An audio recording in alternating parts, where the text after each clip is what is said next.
Ker pa je to hibridna okrogla miza, bi nas zdaj naš ohlajen kavč povabil še dva sogovornika. In sicer gospod Anito Stojčevsko, članico uprave OTP banke, odgovorno za poslovanje s gospodarskimi subjekti. In gospoda, ki smo ga danes že videli, ker je prejel Mikavno nagrado, gospoda Renata Ula, direktorja podjetja Real Security. Dobrodošla. Dobar dan. Živela.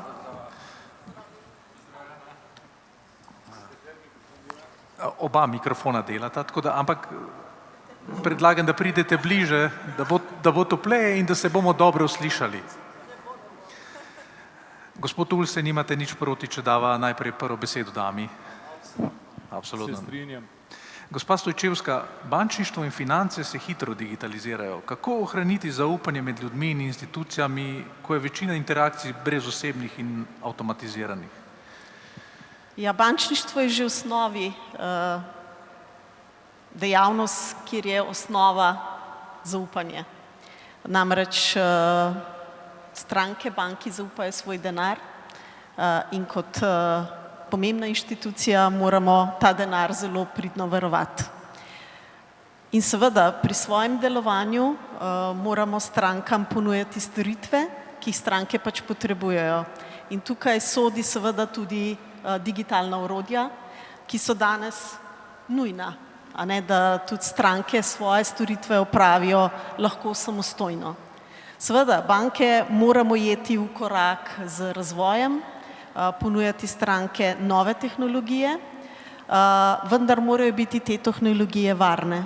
Zato tudi v banki namenjamo veliko sredstev za varnost naših strank, hkrati pa tudi za njihovo opismenjevanje. Namreč vsi smo odprti na dogajanje v svetu, vemo, da je veliko prevar, tudi kolega predhodnika sta veliko o tem govorila in naša vloga kot finančne inštitucije je seveda, da o tem podučujemo naše stranke in tudi naše zaposlene. Pri nas sprejeli smo ravnokar novo strategijo in tudi vizijo in v naši viziji je poudarek na brezskrbnem bančništvu in podkrepljeno ali podprto z izjemnimi ljudmi, kar pomeni, da dajemo nekako ravnovesju tako tehnologiji kot ljudem. A pa lahko date kakšen primer, kako je tehnologija opolnomočila vaše zaposlene?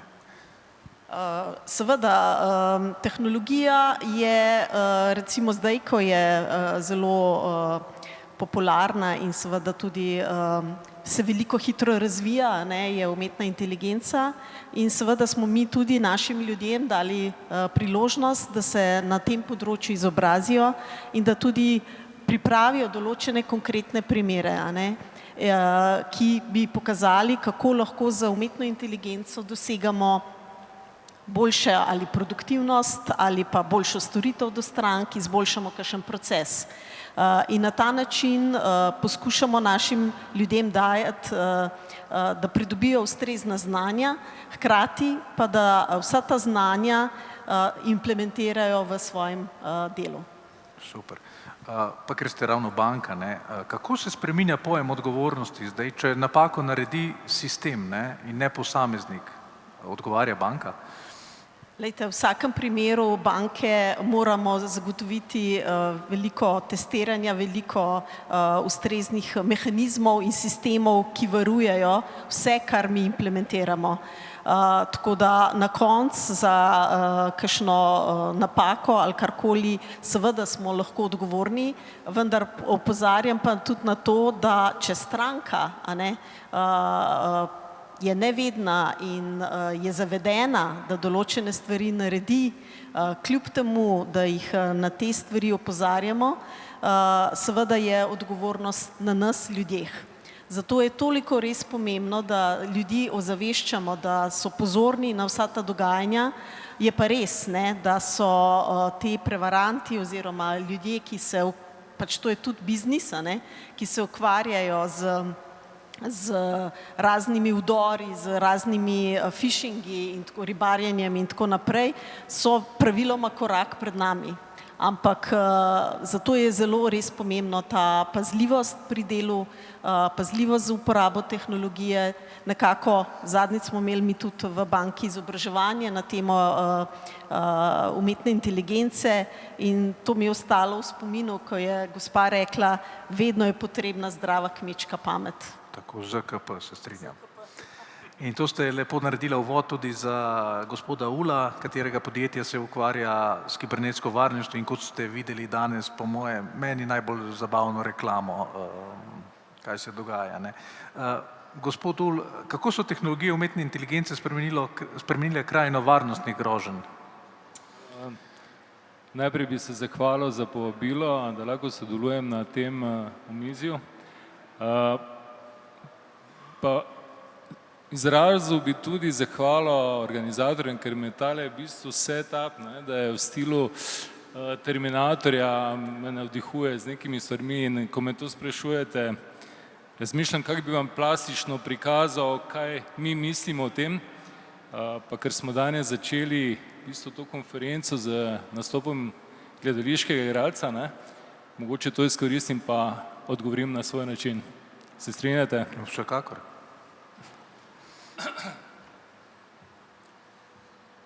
Moje ime je Renato Ul, prihajam iz leta 2039 in sem vodja odporniškega gibanja Real Security, ki se bori proti Skynetu.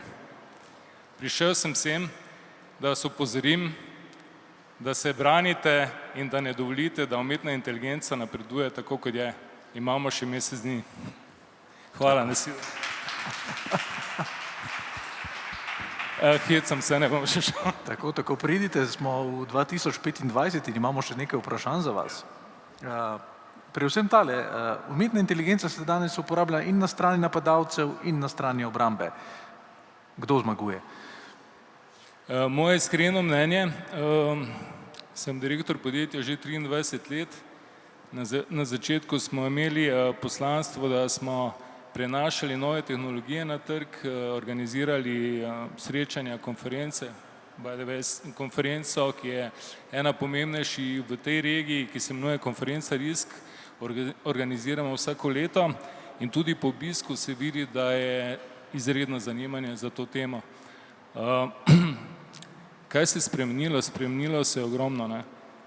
Lahko povem recimo, ker smo distribucijsko podjetje, ki na eni strani skrbi za orodja, ki ščitijo sisteme bank, zavarovalništvo, državno upravo, tudi ljudi, posameznike podjetja, da je to postala ena izmed najbolj vročih tem.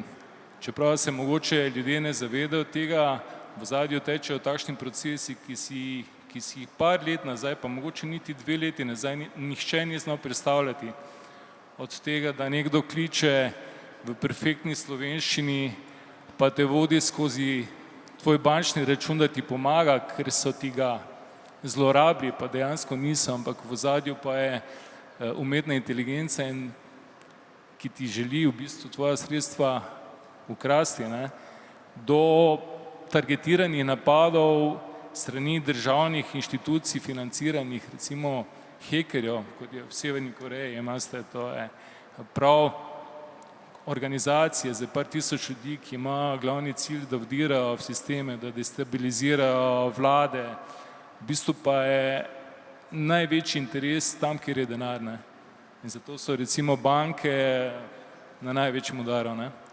Med drugim recimo jaz kot direktor moram tudi pohvaliti vašo službo v OTP banki. Mi smo stranka vaše banke. Zdaj me vsak teden 2-krat, 3-krat pokliče kakšna gospodična iz banke pa reče: dober dan, ste vi Renato Ul, radi bi preverili za račun, ki gre v tujino. A mi imamo teh računov ogromno. In malo je moteče, moram priznati, ampak po drugi strani pa poznamo zgodbe, ki so naše stranke bile zlorabljene na tak način, da so jih hekerji vdrli v njihovi sistemi in oni tega sploh niso vedeli par mesecev in so čakali na pravi trenutek, ko je prišlo do izmenjave računov in so ponaredili zahtevek tistega, ki bi naj prejel denar, torej bančni račun, in so izgubili velika sredstva. Tako da mislim, da če se ne bomo zavedali te nevarnosti, pa ne samo zavedali, ampak tudi naredili nekaj proti temu, se nam slabo piše. Tako.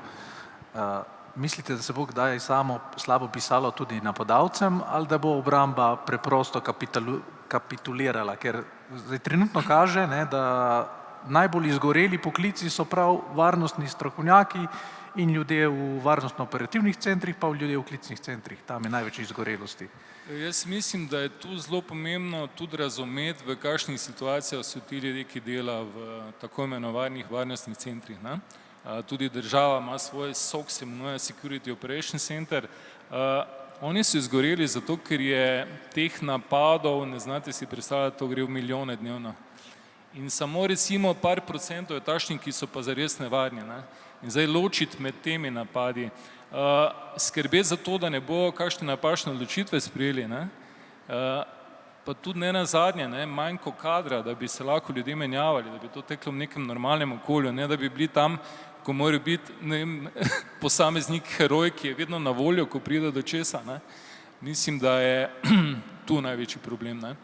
Če bomo pa hoteli zmagati, bomo pa seveda morali več vlagati v informacijsko varnost, v znanje ljudi, da jih bo dovolj, in pa tudi v človeškem pristopu. Pomeni, da bo lahko spočiti, da jih bo dovolj, da bo lahko v bistvu branili sisteme. Ne? Pa menite, da lahko vse te digitalne katastrofe, male digitalne katastrofe, ki smo jim danes priča, vodijo do res velike katastrofe, da nekdo po filmskem scenariju pritisne na tisti jedrski gumb in pol nas več ni. Jaz mislim, da je absolutno. Nemogoče. Nismo daleč od tega. Tudi avtorji oziroma snovalci umetne inteligence, v bistvu to je veja, ki je že v 60-ih mogoče koga razburjala, ne, svarijo ravno pri tem, ne, umetna inteligenca je enkratno orodje za študente, za raziskovalce. Ne. Po drugi strani pa je umetna inteligenca v napačnih rokah, ne, tudi zelo nevarno orožje. In ni daleč dan, po moje, če se ne bodo dogovorili ravno ti, ki vodijo teh 10 velikih, ki smo prej poslušali, Nvidia, Microsoft, Amazon in vsi ti, ki bdijo nad temi sistemi, tudi OpenAI, če ne bo res močnih varovalk, da ne bi ta umetna inteligenca prerasla v bistvu človeka in začela delati to, kar bo ona mislila, da je prav. In najbolj pomembno je v tem trenutku, že danes, mogoče bi morali že včeraj, zagotoviti te varovalke, ki pa jih žal še ni. Super, ampak jaz se zanesem na vas, mi imamo Real Security in imamo, ste videli prej tole nominirano podjetje, ta Skaratek in njihova premijska zaklonišča, je mogoče kdo z Karateka tukaj že? Je, gospod, lahko še en mikrofon, ker gospod bom nesel.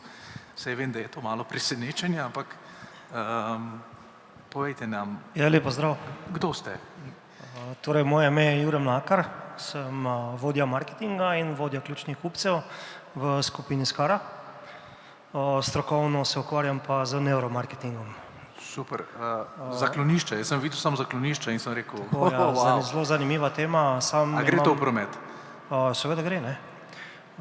Torej, sam prihajam tudi iz podjetja, ki se ukvarja z pametnimi zgradbami za varno prihodnost, to niso zgolj zaklonišča, so namenjena vsakodnevnemu bivanju, ne. Gre zelo malo situacij, recimo bo, kjer nas bo pa to moglo zavarovati. In torej naša zaklonišča so bivalna zaklonišča, ne.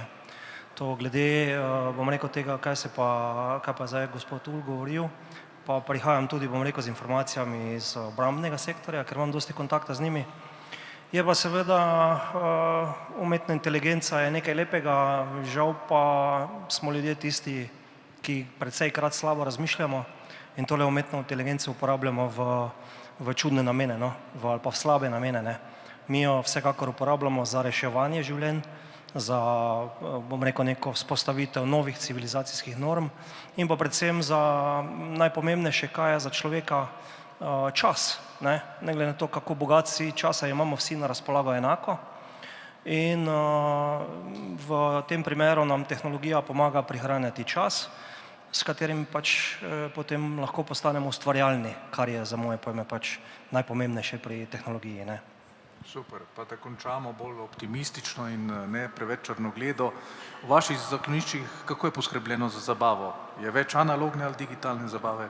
Torej, tako kot vse posod, ne, najprej v današnjem času je zabava malo digitalna, bolj pa, če je večer dober, pa prije malo še analognega zraven, ne. Super. No, to naj bo iztočnica za današnji večer, da se vsi malo pogrejemo. Hvala. In takole, do konca smo pripeljali še en panel, predlagam en bogat aplavz, širokogruden za prav vse udeležence. Najlepša hvala. Hvala lepa. Enako. Tukaj smo, ker je najbolje poslovati uravnoteženo. Sklenite paket Smart Business za zasebnike in pravne osebe. Opremljen s celovitimi bančnimi storitvami za učinkovito, pregledno in preprosto poslovanje. OTP Banka. Tukaj smo.